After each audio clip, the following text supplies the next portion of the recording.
মোৰ 19 বছৰ বয়সৰ এই ঘটনা আপোনালোকৰ সৈতে শ্বেয়াৰ কৰিবলৈ ওলাইছোঁ। সেই সময়ত মই পৰ্ণ চাই ভাল পাইছিলোঁ। আগতে পঢ়া শুনাতকৈ এইটোতেই বেছি মনোনিৱেশ কৰিছিলোঁ। তেতিয়া মোৰ কলেজৰ ল'ৰা এটাৰ প্ৰেমতো মই পৰিছিলোঁ। তেওঁৰ নাম ৰাহুল। তেওঁৰ বয়স আছিল 21 বছৰ। তেওঁৰ লগত মুকলিকৈ প্ৰেম কৰিব বিচাৰিছিলোঁ। তেওঁৰ লগত ভ্ৰমণ কৰিব বিচাৰিছিলোঁ, আনকি যৌন সম্পৰ্কও কৰিব বিচাৰিছিলোঁ। কিন্তু তেওঁ মোৰ ছিনিয়ৰ আছিল, গতিকে তেওঁৰ লগত কথা পাতিবলৈও ভয় কৰিছিলোঁ। এতিয়া তেওঁ মোৰ বন্ধু হৈ পৰিছে। আৰু কেনেকৈ হ'ল আজি আপোনালোকৰ সকলোকে এই কাহিনীটো আচলতে মই ক'বলৈ ওলাইছোঁ। মই কলেজৰ প্ৰথম বৰ্ষত পঢ়িছিলোঁ। তেওঁৰ শেষৰ বছৰত আছিল। মই তেওঁক চিনি পাইছিলোঁ, কিন্তু সি মোক চিনি নাপালে, কাৰণ সি ছিনিয়ৰ আছিল। তেওঁ বৰ মৰম লগা আৰু সুদৰ্শন আছিল। অৱশ্যে ময়ো কোনো কাৰণতে কম নাছিলোঁ। ক্লাছৰ বহু ল'ৰাই মোক ভাল পাইছিল যদিও মই কাকো মৰম প্ৰদৰ্শন কৰা নাছিলোঁ। পৰম্পৰাগতৰ লগতে চুটি ড্ৰেছ আৰু সকলো চুটি পিন্ধি ভাল পাইছিলোঁ। এই সকলোবোৰৰ বাহিৰেও মই পঢ়া শুনাতো যথেষ্ট ভাল আছিলোঁ। শিক্ষকসকলে মোক সদায় প্ৰশংসা কৰিছিল। ৰাহুলৰ সৈতে যৌন সম্পৰ্ক স্থাপন কৰিবলৈ মন গৈছিল যদিও ভাগ্যই লগ নিদিলে। এনে এক বিভ্ৰান্তিৰ অৱস্থাতেই পৰীক্ষা শেষ হ'ল আৰু বন্ধৰ দিনো শেষ হ'ল। একো কৰিব পৰা নাছিলোঁ।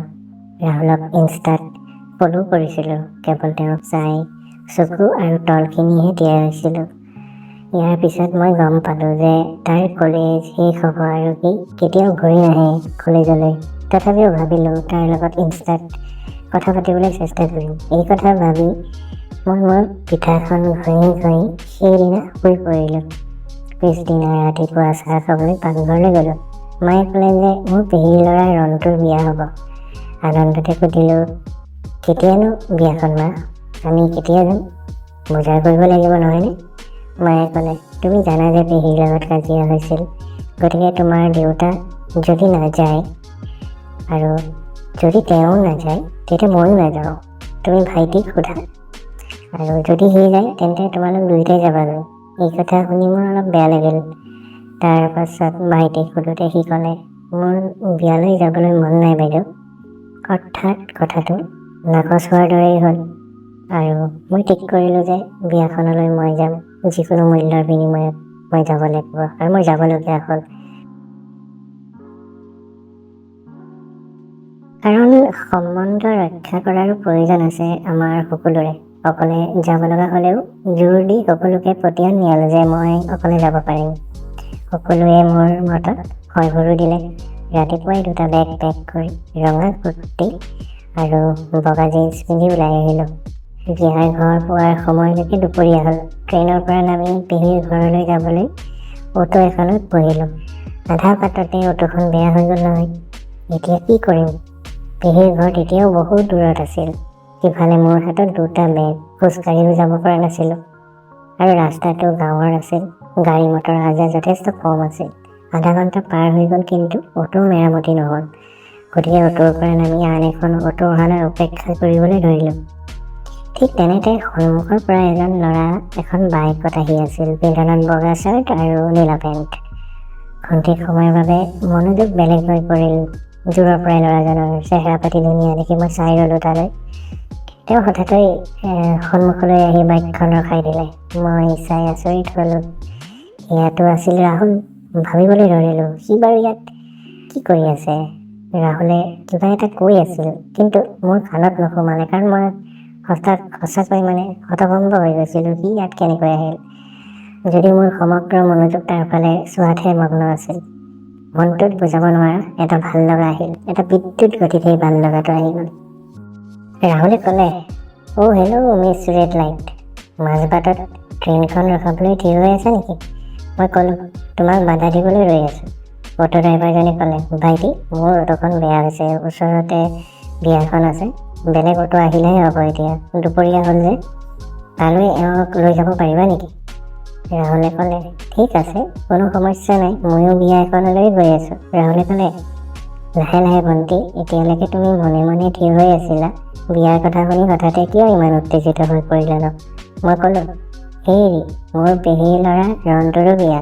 গতিকে মই ভাবিছিলোঁ তুমিও তালৈ যাবা, সেইবাবেই খাৰা হৈ আছোঁ ৰেড লাইট লগাই। আচলতে এইবিলাক আছিল আমাৰ ধেমালিৰ চলেৰে কোৱা কথা। ৰাহুলে ক'লে, হে কোন বুলি ক'লা তুমি? ৰন্টু বৰুৱা? মই ক'লোঁ, হয়, তেওঁৰেই বিয়া, দেখাত মোৰ ভাইটিৰ দৰে। ৰাহুলে ক'লে, হেৰা, সিটো মোৰ বন্ধু হয়। অটো ড্ৰাইভাৰে ক'লে, বাহ, ভগৱানে মিলাইছে কিন্তু দেই। মই হাঁহিলোঁ, হা হা হা। ৰাহুলে ক'লে, হাঁহিয়ে থাকিবানে? যাবা, ব'লা বহা। মই ক'লোঁ, কিন্তু মোৰো 2টা বেগ আছে, গধুৰ গধুৰ বেগকেইটা কেনেকৈ লৈ যাম মই? কেনেকৈ কঢ়িয়াই আনিম মই তালৈ? ৰাহুলে ক'লে, এইটো মই আগত ল'ম, আৰু এইটো কলেজৰ বেগ, সৰু হয়, চিন্তা কৰিব নালাগে। তোমাৰকেইটা পাছফালে ওলমাই লোৱা। ৰাহুলৰ পিছে পিছে যাব লগা হ'ল, কাৰণ মোৰ বেগ 2টা আছিল। মই আৰু একো কোৱা নাছিলোঁ। যাওঁতে আৰু ক'লোঁ, খালী পেটত মগজে কাম নকৰে। এই কথা কৈ মই তাৰ পৰাই গুচি আহোঁ, কাৰণ মোক যাতে ৰাহুলে বিচাৰি থাকে, মোৰ পিছে পিছে যাতে সি লাগি থাকে। পেহীৰ ঘৰত সোমোৱাৰ লগে লগে বেগবোৰ এফালে থৈ পেহীৰ ফালে চাই চিঞৰি উঠিলোঁ, পেহী, আহিলোঁ মই, খাবলৈ দিয়া, মোৰ বৰ ভোক লাগিছে।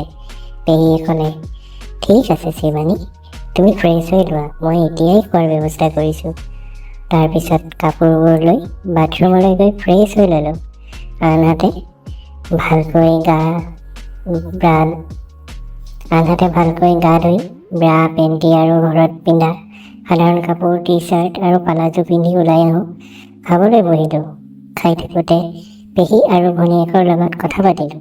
ধেমালিতে সি ভনীয়েকক ক'লে, তোৰ পাল আহিল আৰু, ইয়াৰ পিছত তোমাৰ। মোৰ ফালে চাই সি ক'লে, যদি কোনো ল'ৰা বিয়াত পচন্দ হয়, তেন্তে তুমি বিয়াত বহিবা। এই কথা শুনি আমি তিনিওজনে খুব হাঁহিলোঁ। খোৱা বোৱা কৰি পেহীক ক'লোঁ, পেহী, অলপ সময় বাইদেউৰ কোঠাত মই শুই লওঁ নেকি? কাৰণ জাৰ্ণি কৰি মোৰ বহুত ভাগৰ লাগিছে জানা পেহী। কিন্তু মই আকৌ উঠিম, তোমালোকৰ লগত লেকচাৰ মাৰিব লাগিব নহয়। সন্ধিয়া মোক জগাই দিব আকৌ দেই পেহী। মই তোমাক আৰু বাইদেউ দুইজনীকে মেহেন্দি লগাই দিম। মোক তোমালোকে লগাই দিব লাগিব কিন্তু, অ'কে? তুমি মোক মেহেন্দি লগাই দিবা, মই শুই পৰিলোঁ। সন্ধিয়া বাইদেউ আহি মোক জগাই দিলে। মই ক'লোঁ, বাইদেউ অলপ শুই লওঁ দিয়া, শুৱা মাত্ৰ 5 মিনিটহে হ'ল। বাইদেৱে ক'লে, সেই কোটে মৰো, সন্ধিয়া 6 বাজিল জানা, সোনকালে উঠি ৰেডি হোৱা, আজি মেহেন্দি আছে নহয়। মই ক'লোঁ, সঁচাকৈ 6 পাইছে নেকি বা? বাইদেৱে যেতিয়া ফোনত দেখুৱাইছিল তেতিয়া 6 বাজিছিল। আৰু কিয় ইমান জানো মোৰ শৰীৰটো গৰম হৈ গৈছিল, মই সম্পূৰ্ণ ঘামত তিতি গৈছিলোঁ। মই ক'লোঁ, বাইদেউ ৰ'বা, মাত্ৰ 10 মিনিট সময় দিয়া, মই মাত্ৰ গা ধুম আৰু লগে লগে ওলামেই। বাইদেৱে ক'লে, এতিয়া কিয় গা ধোৱা, এনেকেই সাজু হোৱা আৰু। মই ক'লোঁ, নাই ঘামবোৰ একেবাৰে ভাল নালাগে, মই ধুই আহোঁ বাইদেউ। ঠিক আছে, বাইদেৱে ক'লে, সোনকালে যোৱা কিন্তু আৰু সোনকালে ওলাই আহা, ঠিক আছে দেই। খৰধৰকৈ উঠি কাপোৰবোৰ লৈ পোনে পোনে বাথৰুমলৈ দৌৰি আহিলোঁ। তাতে থকা ৰছীডালত টাৱেলখন ওলমাই থৈ দুৱাৰখন বন্ধ কৰি খৰধৰকৈ কাপোৰ খুলিবলৈ ধৰিলোঁ। সকলো কাপোৰ খুলি বাথৰুমৰ লাইটটো জ্বলাই দিলোঁ। আৰু তেতিয়ালৈ সকলো ঠিকেই আছিল। মই সহজ সৰলভাৱে সকলোখিনি কাম কৰি গৈছিলোঁ আৰু একো ভবা নাছিলোঁ কিবা এটা যে হ'ব পাৰে। মই হঠাৎ চিঞৰি দিব লগা হ'ল, উফ চিঠি, নহয় পঁইতাচোৰা। চৰি ৰাহুল। মোৰ সকলো খালী হৈ পৰে, মোৰ মগজটো খালী হৈ পৰিছিল আচলতে। সি মোৰ সন্মুখত সম্পূৰ্ণ উলংগ হৈ থিয় হৈ আছিল। বন্ধুসকল, আচলতে এটা কথা মই ক'ব লাগিব যে আমাৰ সকলোৰে মেহেন্দি পৰ্বটো নাথাকে বা অসমীয়া সমাজত নাথাকে, কিন্তু আমাৰ এই পৰিয়ালটো আচলতে আমি এটা সকলো কসমপলিটান এৰিয়াত আছিলোঁ। গতিকে আমাৰ মেহেন্দি অনুষ্ঠানটো হৈছিল আৰু সেই অনুষ্ঠানটোৰ বাবে আমি সকলোখিনি বহুত আনন্দিত হৈ আছিলোঁ। সি তাৰ লিংগটো ধৰি আছিল, মই মাত্ৰ সেইটোৱে দেখিলোঁ আৰু মই সম্পূৰ্ণৰূপে নিথৰ হৈ পৰোঁ। কিন্তু সিটো কিবা এটা ক'ব লাগে, নহয় দুৱাৰখন বন্ধ কৰিব লাগে। এতিয়া কৰিলোঁ কি কৰোঁ, তাতে লাইটটো বন্ধ কৰি থৈছিল। গতিকে মোৰ দুখ কি? ৰাহুলে মোৰ ফালে অলপ আগবাঢ়ি আহিল। মই লগে লগে দিব লাগিলোঁ। নাজানো কেনেকৈ মোৰ এই অবাঞ্ছিত পৰিস্থিতিৰ মুখৰ পৰা ওলাই আহিল। মই তোমাক 3 বছৰ ধৰি চিনি পাওঁ। তুমি পঢ়া কলেজখনতেই পঢ়া। তুমি বহুত হেণ্ডচাম আৰু হট হয়, লগতে মৰম লগাব। মোৰ তোমাক বহুত ভাল লাগে আৰু মই তোমাক বহুত ভাল পাওঁ। মই মনে মনে থকা নাছিলোঁ। সেয়ে তেওঁ খৰধৰকৈ মোৰ মুখত হাত থৈ মোক নিমাত কৰি দিলে। তাৰ পাছত মোৰ ওচৰলৈ আহে। তাৰ লিংগটো সম্পূৰ্ণ টান হৈ আছিল। মোৰ ফালে চাই সি হয়তো লিংগটো জোকাৰি আছিল, মানে হাতেৰে সেইটো কিবা এটা কৰি আছিল। সেইটো মই ভালকৈ নাজানিম আচলতে কি কৰি আছিল। মোৰ ওচৰলৈ অহাৰ লগে লগে তাৰ লিংগটোৱে মোৰ ওচৰত খুন্দা মাৰিবলৈ ধৰে। উহ মা, মোৰ মৰিবলৈহে বাকী আছিল। মোৰ এনে লাগিল যেন এই ল'ৰাটোৱে মোক এতিয়া চুলিলে জীৱটো যেন ওলাই যাব। সি ফুচফুচাই ক'লে, তোমাৰ সকলো কথা মই জানো। ৰংটোক মই সকলো সুধিছিলোঁ আৰু তুমি বাইকত বহাৰ লগে লগে যে দুডুপিঠা লগাই দিছিলা। মই তেতিয়াই বুজিছিলোঁ যে ইমান মৰম লগা ছোৱালী এজনী এনেকুৱা কৰিছে যেতিয়া তাই মোক ভাল পায়। মই তাক ওচৰত পাই উশাহ ঘন হ'বলৈ লৈছিলোঁ। মোৰ উপায় নাছিল তাৰ উলংগ দেহাটো আৰু মোৰ উলংগ দেহাটোৰ আগত এটা সম্পূৰ্ণ পুৰুষ দেখি, কঠোৰ এটা লিংগ দেখি, মোৰ তলৰ বুজখনৰ ক'লা নম্বুৰ তেতিয়া তাৰ সেই লিংগ চাবৰ কাৰণে, টাচ কৰিবৰ কাৰণে পাগল হৈ আছিল। মোৰ তাক সাৱটি লোৱাৰ প্ৰবল ইচ্ছা লাগি উঠিল। মই ক'লোঁ, ময়ো তোমাক ভাল পাওঁ ৰাহুল, আই লাভ ইউ। মই তাক টানকৈ আঁকোৱালি ল'লোঁ আৰু তাৰ লিংগটো মোৰ দুই ভৰিৰ মাজৰ ঠাইখিনিত আৰু মোৰ চুটৰ তলৰ ঠাইখিনিত সোমাই পৰে। মোৰ 32 ইঞ্চিৰ বুকছকেইটা তাৰ বুকুৰ মাজত আবদ্ধ হৈ আছিল। মই তাক ইমান টানকৈ সাৱটি ধৰিছিলোঁ যে তাক এৰি যাবলৈ মনেই নগ'ল। তেতিয়াই তাক চুটিবলৈ মোৰ প্ৰবল ইচ্ছা এটা জাগ্ৰত হয়। সি লাহে লাহে কঁকালটো লৰচৰ কৰিবলৈ ধৰিলে। ময়ো নিজৰ যৌৱনৰ ঢলত এৰি দিলোঁ। সি মোৰ ভৰি দুখন মেলিবলৈ ল'লে। মোৰ পাহিকেইটাও মেল খাবলৈ ল'লে, লগতে ফুটাটোও লাহে লাহে খোল খাবলৈ ল'লে। মই ৰাহুলৰ দিশটো উপভোগ কৰিবলৈ আৰম্ভ কৰিছিলোঁহে বাহিৰৰ পৰা কোনোবাই দুৱাৰত টোকৰ মাৰে। আমি দুয়ো ভয় খাই আঁতৰি আহোঁ। মই লগে লগে মাত দিলোঁ, কোননো বাৰু? বাইদেৱে ক'লে, সোনকালে আহা। মই ক'লোঁ, হয় হয়, হ'লে আৰু বাইদেউ। ৰাহুলক ক'লোঁ, বেবী ইয়াত নহ'ব জানা, পিছত আমি কিবা এটা প্লেন কৰিম, হ'ব? ৰাহুলে ক'লে, ঠিক আছে বেব, প্লিজ মোক কাপোৰখিনি পিন্ধাই দিয়া, লাভ ইউজ। গতিকে তাক কাপোৰ পিন্ধাবলৈ ল'লোঁ। মই তাক কাপোৰ পিন্ধোৱাৰ লগে লগে সি মোৰ টপিনা, পোজ আৰু পিহাকেইটাত হাতেৰে পিটিকি মোহাৰি আনন্দ কৰাত লাগে। ময়ো নিয়ন্ত্ৰণৰ বাহিৰত গুচি গ'লোঁ। মই তেওঁৰ শৰীৰটো খুবেই দেহৰ সমগ্ৰ মাদকতাৰে চুই গৈছিলোঁ আৰু শেষত জোৰেৰে জোকাৰি জোকাৰি তাৰ কঠিন লিংগটো এৰি তাক খৰধৰকৈ পেণ্ট পিন্ধাই বাহিৰলৈ পঠিয়াই দিলোঁ। মই যেতিয়া তেওঁৰ লিংগটো জোকাৰি আছিলোঁ তেতিয়া তেওঁৰ মুখৰ ভাৱবোৰ চাবলগীয়া আছিল। তাৰ পুৰুষত্বৰ প্ৰতি মোৰ বহুত মোহ বাঢ়ি আহিছিল। যেতিয়া সি মোৰ শৰীৰত হাত দুখন লৰচৰ কৰি আছিল তেতিয়া কোনো উপায় নাছিল মোৰ ঠাণ্ডা হোৱাৰ। মই মাথো তাৰ পৰা সোনকালে চোদন খাবলৈ মন গৈছিল। এইটোৱেই আছিল মোৰ অন্তৰৰ হেঁপাহ। কিন্তু সেই সময়ত মই খৰখেদা কৰিছিলোঁ আৰু মোৰ উপায় নাছিল। তেনেকুৱা এটা পৰিস্থিতি আহি পৰিছিল। খৰধৰকৈ গা ধুই কাপোৰ পিন্ধি বাথৰুমৰ পৰা ওলাই আহিলোঁ। নিশা নামি আহিছিল। সকলোৱেই মেহেন্দিৰ বাবে গোট খালে আৰু ময়ো সকলোকে মেহেন্দি লগাই দিলোঁ। মই বৰ ভাগৰুৱা আছিলোঁ, কিন্তু মই বিচাৰিছিলোঁ ৰাহুলে মোক এনেকৈ চুলি মোক ভাগৰুৱা কৰক। সি বহি সকলোৰে লগত কথা পাতি আছিল। যেতিয়াই আমাৰ চকু দুটা লগ হৈছিল আমি হাঁহি হাঁহি আছিলোঁ। আমি হাঁহি বন্ধ কৰিব নোৱাৰিলোঁ। বাইদেৱেও মোক মেহেন্দি লগাই দিয়ে। সকলোৱে মেহেন্দি অনুষ্ঠানটো অতি আনন্দৰে উপভোগ কৰিলোঁ। ৰাতি ক্ৰমান্বয়ে গভীৰ হৈ আহিছিল। টোপনিয়ে হেঁচা মাৰি ধৰিলেহি। বহুতো আত্মীয় আহিছিল, গতিকে সকলোৱে নিজৰ হিচাপত শোৱাৰ ঠাই সাজি থৈছিল।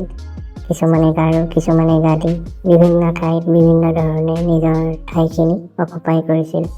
মই ৰাহুলক বিচাৰি আছিলোঁ যদিও ক'তো দেখা পোৱা নাছিলোঁ। মনটোত অলপ তাৰ প্ৰতি কিবা এটা মোৰ আহি গৈছিল। হয়তো সি ৰণটোৰ লগত বাহিৰত আড্ডা মাৰি আছে, বিয়াৰ পৰিৱেশ, গতিকে এই সকলোবোৰ হোৱাটো স্বাভাৱিক। মোৰো তলৰ মহলাত শুবলৈ মন গৈছিল, গতিকে বাইদেউক সহায় কৰি কাপোৰ সলনি কৰিব ল'লোঁ। ওপৰত টি চাৰ্ট আৰু তলত শ্বৰ্ট পিন্ধিছিলোঁ। বাইদেৱে মোক ক'লে যে এখন কম্বল লোৱা, আৰু কম্বলখনেৰে তেওঁ মোক ঢাকি দি নিজৰ মুখখন ঢাকি আকৌ শুই পৰে। মই তেনেকৈ কম্বল ল'ব নোৱাৰোঁ, মোৰ অভ্যাস নাই। মই তেতিয়া চকু মুদিছিলোঁহে। কিছু সময়ৰ পাছত কিছু লৰচৰ অনুভৱ কৰিলোঁ মোৰ কাষত, যেন কোনোবা আহি মোৰ কাষতে শুই পৰিছেহি। কাৰণ মই শুবলৈ লওঁতে শুবলৈ ক'তো ঠাই নাছিল। মই শুই থকা ঠাইত অলপ ঠাই এৰি থৈছিলোঁ, কাৰণ অলপ দূৰৈত এজন খুৰা শুই আছিল। সেয়ে মই ভাবিলোঁ ককা আৰু মোৰ মাজত যি শুৱে তেওঁ ঠাই অলপ পাওক। সেই ঠাইখিনি দেখি কোনোবাই ইয়ালৈ নিশ্চয় শুবলৈ আহিছে। কিছু সময় পাৰ হৈ যোৱাৰ পাছত আকৌ এক লৰচৰ অনুভৱ হ'ল। ৰাতিপুৱা বিয়া আৰু মই শুবও পৰা নাই বুলি মোৰ বহুত খং উঠি গ'ল। বলখন আঁতৰাই দেখিলোঁ, আৰে এইটোতো ৰাহুল। সি চকু দুটা মুদি কম্বলৰ ভিতৰত লিংগটো থকা ঠাইখিনি তাৰ কঁপি আছিল। মই বুজি পালোঁ সি কি কৰি আছে। এইটো কেৱল কেকত মানে যেন আইচিং দিয়ে তেনেকুৱাহে হৈ আছিল। জোকাৰ খাই আছিল। হলটো আন্ধাৰ আছিল, মাত্ৰ এটা ক্ষীণ পোহৰৰ আভাস আছিল। মই লাহে লাহে তাৰ কাণৰ ওচৰত মুখখন লৈ ক'লোঁ, বেবী। ৰাহুলে ভয় খাই লগে লগে চকু মেলি চালে। মোক দেখি সি বৰ সুখী হ'ল। ক'লে, তুমি মোক ভয় খুৱাই দিলা বেব। মই ক'লোঁ, ঠিক আছে, তেন্তে মই থাকোঁতে এই কামটো কিয় কৰি আছা? ৰাহুলে ক'লে, প্ৰতি নিশা হাত মৰাৰ অভ্যাস হৈ পৰিছে। প্লিজ তুমি কৰি দিবানে শিৱানী? মই ক'লোঁ, হয়, মোক কৰা এতিয়া। আজিৰ পৰা মোৰ কেঁচুৱাটোক জোকাৰাৰ প্ৰয়োজন নহ'ব আৰু। মই আছোঁ নহয়, চিন্তা কৰিব নালাগে। মোক চুদিবা আৰু উলিয়াই দিবা। ডেকা মুচবোৰক চুদনৰ বহুত প্ৰয়োজন হয়, জানানে নাজানা তুমি? ৰাহুলে ক'লে, তেনেহ'লে এতিয়াই ভৰাই দিওঁনে? মই ক'লোঁ, আৰে ইয়াত কেনেকৈ কৰিবা? সকলো মানুহে গম পাই যাব। আজি মই জোকাৰি দিম বাৰীডাল, দিয়া। লগে লগে হাতখন উলিয়াই তাৰ ফালে আগবঢ়াওঁ। তাৰ পিছত মনত পৰিল যে মইতো মেহেন্দি লগাইছোঁ। মই ক'লোঁ, এতিয়াতো নোৱাৰিম ৰাহুল, কাৰণ চোৱাচোন মোৰ হাতত মেহেন্দি। কি কৰিম? ৰাহুলে ক'লে, মই একো নাজানো, এতিয়া তুমি যি কৰা কৰা। মই থাকিব পৰা নাই, কিন্তু কিমান টান হৈ গ'ল আগত কৈছোঁ এইটো। মই ভাবিলোঁ যে সি মোক হাত মাৰি দিবলৈ কৈছে, আৰু এইটো প্ৰথমবাৰ। যদি মই কৰিব নোৱাৰোঁ তেন্তে মই নিজকে অপৰাধী যেন ভাবিম, আৰু ৰাহুলেও প্ৰথমবাৰৰ বাবে কিবা এটা বিচাৰিছে মোৰ পৰা।